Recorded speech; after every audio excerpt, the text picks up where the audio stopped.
ಪರಭಾಷಿಗರಿಗೆ ಕನ್ನಡ ಕಲಿಸುವಂಥ ಒಂದು ಚಿಕ್ಕ ಪ್ರಯತ್ನ ಮಾಡ್ತಾಯಿದ್ದೀನಿ. ಇದಕ್ಕೆ ಜೊತೆಯಾಗಿ ನಮ್ಮ ಬೆಂಗಳೂರು ಟ್ರಾಫಿಕ್ ಪೊಲೀಸ್ ಅವರು ಇದ್ದಾರೆ. ಇವಾಗ ಇದೇ ಕಾನ್ಸೆಪ್ಟನ್ನು ಸ್ವಲ್ಪ ಚೇಂಜಸ್ ಮಾಡಿ, ಅಂದರೆ ನನ್ನ ಸಂಘಟನೆ ಲೋಗೋ ಎಲ್ಲ ಹಾಕಿದ್ದೆ, ಅದನ್ನೆಲ್ಲ ತೆಗೆದು ಬೆಂಗಳೂರು ಟ್ರಾಫಿಕ್ ಪೊಲೀಸ್ ಅವರ ಅಫಿಷಿಯಲ್ ಸ್ಪಾನ್ಸರ್ ಆಗಿ ಬಂದಿದ್ದಾರೆ. 1 ಲಕ್ಷ ಆಟೋಗಳಿಗೆ ಇದನ್ನು ಹಾಕುವ ಗುರಿ ಇದೆ. ಅದಷ್ಟು ನಾನು ಕಾಲು ಹಿಡ್ಕೊಂಡು ನೀನು ಬೆಟ್ಟಿಂಗ್ ಪ್ರಮೋಷನ್ ಮಾಡಿದ್ದೆ, ಅದರಿಂದ ನಾನು ಹಾಳಾದೆ ಅಂತ ನನಗೆ ಯಾರೂ ಕೇಳಬಾರ್ದು.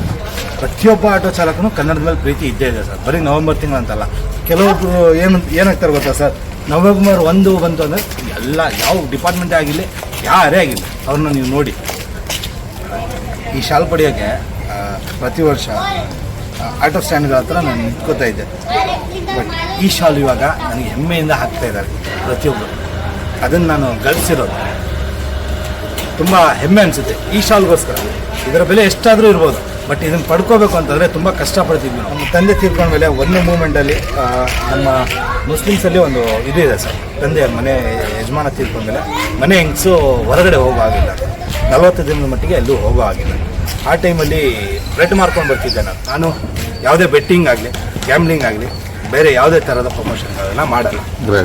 ಏನಕ್ಕಂತಂದರೆ ನಮ್ಮ ಬಾಸು ನಮಗೆ ಒಂದು ಮಾತು ಹೇಳಿದ್ದಾನೆ, ಏನಪ್ಪ ಅಂತಂದರೆ, ದುಡ್ಡೇನು ಸ್ವಾಮಿ ತಲೆ ಹಿಡಿದ್ರು ಸಂಪಾದನೆ ಮಾಡ್ತಾರೆ, ಆದರೆ ಜನರನ್ನ ಜಾಗೃತಕರನ್ನಾಗಿ ಮಾಡೋಕ್ಕೆ ಬಂದಿರೋದು ನಾವು. ನಾರ್ಮಲ್ ಮನುಷ್ಯನೇ ಆಗಿಲ್ಲ, ಕಂಟಿನ್ಯೂ 5 ಡ್ಯೂಟಿ ಕ್ಯಾನ್ಸಲ್ ಆಯ್ತು ಅಂತ ನನಗೂ ಹಂಗೆ ಆಗುತ್ತೆ ಸರ್. ಇವಾಗ ನಾನು ಬೆಳಿಗ್ಗೆ ಬರ್ತೀನಿ, ಡ್ಯೂಟಿ ಆನ್ ಮಾಡ್ತೀನಿ, ಹೋಗ್ತಾ ಇರ್ತೀನಿ, ಕ್ಯಾನ್ಸಲ್ ಆಗುತ್ತೆ, ಬಂದ್ಬಿಡ್ತೀನಿ, ಮತ್ತೆ ಹೋಗ್ತಾ ಇರ್ತೀನಿ, ಮತ್ತೆ ಕ್ಯಾನ್ಸಲ್ ಆಗುತ್ತೆ, ಬಂದ್ಬಿಡ್ತೀನಿ. ಈ ರೀತಿ ಒಂದು 5 ಡ್ಯೂಟಿ ಕ್ಯಾನ್ಸಲ್ ಆಗಿಬಿಟ್ಟು ನಿಮ್ಗೆ ಹೆಂಗಾಗುತ್ತೆ ಸರ್, ಫ್ರಸ್ಟ್ರೇಷನ್ ತಡ್ಕೊಳಕ್ಕಾಗುತ್ತೆ. ಯಾಕಂದರೆ ಸರ್ ನಮ್ಮ ಜೀವನ ಹೆಂಗಂತಾರೆ, ದಿನ ದುಡಿದು ದಿನ ತಿನ್ನೋದು ನಾವು. ನಮಗೇನು ಲಕ್ಷ ಇಲ್ಲ, ಕೋಟಿ ಬಂಗ್ಲೆ ಇಲ್ಲ. ನಮ್ಮ ಮನೆ ಹೆಂಗಿದೆ ನಿಮ್ಗೆ ತೋರಿಸ್ತೀನಿ ಬನ್ನಿ ಸರ್. ಏನು ಇಷ್ಟ? ಯಾವ ಭಾಷೆ ಇಷ್ಟ?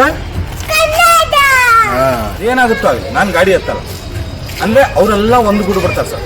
ಅಲ್ಲಿ ನೀನು ಡ್ರೈವರ್ ಆಗ್ಬಿಟ್ಟು ಡ್ರೈವರ್ಗೆ ಸಪೋರ್ಟ್ ಮಾಡಬೇಕು, ಡ್ರೈವರ್ ಹೇಳ್ತಿದ್ರು ಅವ್ನಿಗೆ ನಾನು ಸಪೋರ್ಟ್ ಮಾಡ್ಬೇಕಾ ಸರ್. ನಮ್ಮ ಚಾಲಕರಿಗೆ ನಾನು ಹೇಳೋದು, ತುಂಬ ಜನ ಲಾಸ್ಟ್ ಟೈಮ್ ಒಂದು ಘಟನೆ ಆಯಿತು, ಪಾಪ ಆ ವಯ್ಯ 1 ತಿಂಗಳ ಕಾಲ ಜೈಲಲ್ಲಿ ಇರಬೇಕಾಯ್ತು. ಅದಕ್ಕೆ ನಾನು ಹೇಳೋದು ಏನಪ್ಪ ಅಂತಂದರೆ, ಆದಷ್ಟು ನಮ್ಮ ಚಾಲಕರು ಸ್ವಲ್ಪ ತಣ್ಣಿಗೆ ಇಟ್ಕೊಳ್ಳಿ. ಎಷ್ಟೇ ನಿಮ್ಮ ಟೆನ್ಷನ್ ಇರ್ಬೋದು, ಇವಾಗ ನಾನು ಇಲ್ಲಿದ್ದೀನಿ, ಕರ್ನಾಟಕದಲ್ಲಿದ್ದೀನಿ, ಬೆಂಗಳೂರಲ್ಲಿದ್ದೀನಿ, ಕನ್ನಡ ಕಲೀಲೇಬೇಕು. ಇದೇ ಜಾಗದಲ್ಲಿ ನಾನು ಮತ್ತೆ ಮಹಾರಾಷ್ಟ್ರದಲ್ಲಿ ಮುಂಬೈಲಿದ್ದರೆ ಅಲ್ಲಿನ ಭಾಷೆನ ಕಲಿಬೇಕಾಗುತ್ತೆ.